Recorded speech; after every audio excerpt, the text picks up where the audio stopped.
Drivers need to be extra careful this month. Your odds of hitting a deer are now the highest of the year. MnDOT says there were more than 6,000 crashes involving deer in recent years. 15 people died. Nearly 1,000 more were hurt. Susan Elizabeth Littlefield explains how to avoid becoming one of those statistics.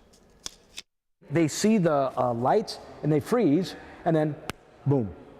That's what usually happens. Dennis O'Connell's talking about the moment a car hits a deer. He knows the scenario very well. You can still see some of the deer hair from the hit. He owns this Little Canada auto repair shop, and he's a victim himself. I did $10,000 worth of damage to my own Tahoe from a deer hit, and the deer was not that big. But most deer collisions, he says, total cars. Time and time again, the deer hits are much more expensive to repair than the normal car hit. Because of scenes like this, his shop's been full. For the last couple of years, it's been an extreme noticeable difference in the amount of deer hits that we do have. And November is the worst month of the year. It's mating season, so deer are out looking for love, and daylight is limited. So what do you do if you want to keep your car looking like this and not that?